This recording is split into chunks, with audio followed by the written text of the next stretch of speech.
আসসালামু আলাইকুম। Shopify basic to advance course টিউটোরিয়ালে সবাইকে জানাই স্বাগতম। সাথে আছি আমি মোহাম্মদ নুরগনি। আজকে হচ্ছে আমরা শপিফাইয়ের আরও একটি খুবই মোস্ট ইম্পর্টেন্ট টপিকস নিয়ে আলোচনা করব, ফিউচার কালেকশন। কীভাবে শপিফাই স্টোরে ফিউচার কালেকশন সেট আপ করতে হয় আমরা তাই স্টেপ বাই স্টেপ দেখব। তো ভিডিওটি না টেনে আপনারা সম্পূর্ণ ভালোভাবে দেখবেন এবং যারা আমার চ্যানেল নতুন আছেন প্লিজ অবশ্যই সাবস্ক্রাইব করবেন এবং যারা অলরেডি সাবস্ক্রাইব করেছেন তাদেরকে ম্যানি থ্যাঙ্কস এবং পাশে থাকা বেল আইকনটি ক্লিক করবেন যাতে নতুন নতুন ভিডিও দিলে আপনারা নোটিফিকেশন পান। তো আমরা আমাদের শপিফাই স্টোরে চলে যাই। আমরা গত পর্ব হচ্ছে স্টোরটা কিছুটা কাস্টমাইজ করেছিলাম। এই আমরা এইটুক পর্যন্ত, এই যে ফিউচার কালেকশন। আচ্ছা, তো আমরা এই হেডার সেকশন নিয়ে কাজ করেছিলাম। আমরা ব্যাকগ্রাউন্ডে যাই। এখান থেকে আমরা অনলাইন স্টোর থেকে আমরা চলে যাব হচ্ছে সেম কাস্টমাইজ। আমরা কাস্টমাইজে ক্লিক করব। দেন হচ্ছে এখান থেকে আমরা অ্যানাউন্সমেন্ট বার, হেডার, ইমেজ ব্যানার, রিস্টেক্স এই পর্যন্ত কমপ্লিট করেছি। আজকে হচ্ছে আমরা ফিউচার কালেকশনে এটা নিয়ে কাজ করব। তো আমরা জাস্ট ফিউচার কালেকশনে ক্লিক করলাম। তো এখানে ক্লিক করার পর দেখুন হেডিং, আমরা একটা হেডিং দিতে পারবো। এখানে ফিউচার কালেকশন হেডিংটার নাম দেওয়া আছে ফিউচার কালেকশন। আপনি চাইলে ইচ্ছা মতো এই হেডিংটা চেঞ্জ করতে পারবেন, আপনার ইচ্ছা মতো দিতে পারবেন। ফিউচারের প্রোডাক্ট, তারপর হচ্ছে হেডিং সাইজ। এই যে হেডিংয়ের সাইজটা আমরা চেঞ্জ করতে পারবো। আপনি চাইলে স্পেসিফিক স্মল, মিডিয়াম, এখানে স্মল দেওয়া আছে, আমি চাইলাম মিডিয়াম দিয়ে দিলাম, আমরা দিতে পারবো। দেওয়ার পর আমরা জাস্ট সেভে ক্লিক করবো, এটা সেভ হয়ে যাবে। দেন হচ্ছে ফিউচার কালেকশন একটা আমরা চাইলে শর্ট ডেসক্রিপশন দিতে পারবো, যেটা এইখানে শো হবে। কিন্তু ফিউচার কালেকশনের ডেসক্রিপশন দিলে আমাদের ওয়েবসাইটটা দেখতে তেমন ভালো লাগবে না, একটা বেমানান মতো লাগবে, একটা হিজিবিজি টাইপের হয়ে যাবে। তো এই ডেসক্রিপশন আমরা দিব না। Show collection description from the admin, আমরা যদি চাই যে ডেসক্রিপশন, এই যে এই কালেকশনের যে ডেসক্রিপশনটা আছে এইটা অ্যাড থাকতে আমরা জাস্ট এটা শো করব না।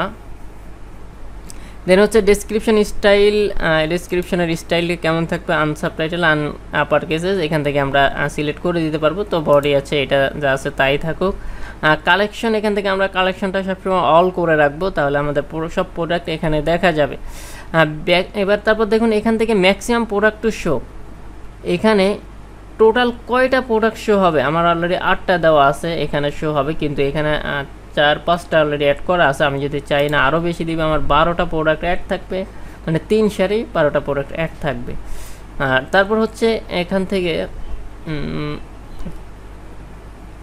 Number of column of desktop, মানে এই 4টা প্রোডাক্টের এই 12টা প্রোডাক্ট যখন এখানে শো হবে, প্রত্যেকটা শাড়িতে আমার কয়টা করে প্রোডাক্ট শো হবে। এখান থেকে আমি 4টা দেওয়া আছে, আমি যদি চাই না 5টা করে শো হবে, আমরা 5টা করে দিতে পারবো। এই দেখুন 5টা হয়ে গেছে। যদি চাই না 3টা করে দিব, 3টা করে দিব, তাহলে আমরা 3টা করে দিতে পারবো। দেন হচ্ছে আমরা সেভে ক্লিক করব, সেভ হয়ে যাবে।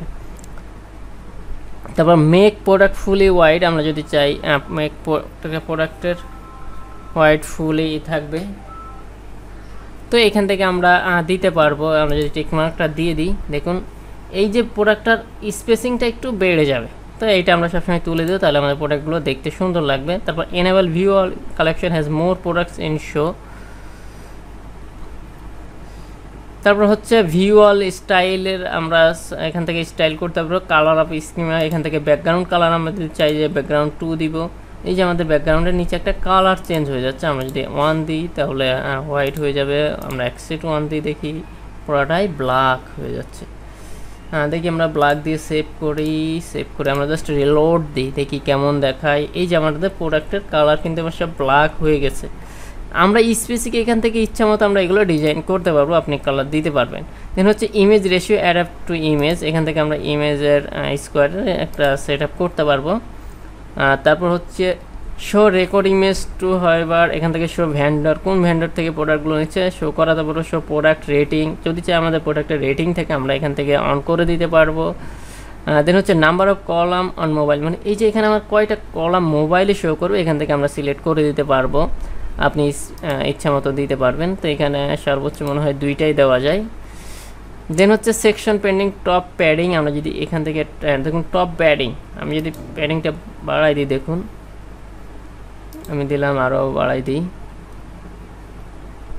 এই যে ওপর থেকে এই যে আমার ফিউচার কালেকশন উপর থেকে যে স্পেসিংটা আছে, আমরা চাইলে এইটা হচ্ছে কম বেশি করে দিতে পারবো। দেখুন এবার কিন্তু কমে গেছে। আর যদি আমরা বটম সাইজে এই যে নিচের সাইড থেকে আমরা যদি সেট আপ করি, এখান থেকে আমরা ছোটো বড়ো করে দিতে পারবো। আপনি আপনার ইচ্ছা মতো দিতে পারবেন। আমরা এবার যদি সেভে ক্লিক করি, এটা সেভ হয়ে যাবে। দেন হচ্ছে আমরা যদি আবার যাই থিম সেটিংস, এখান থেকে দেখুন স্টাইল, এখানে আমার থিমের স্টাইলটা এখানে স্ট্যান্ডার্ড দেওয়া আছে। আমরা চাইলে স্পেসিফিক আমরা চেঞ্জ করে দিতে পারবো।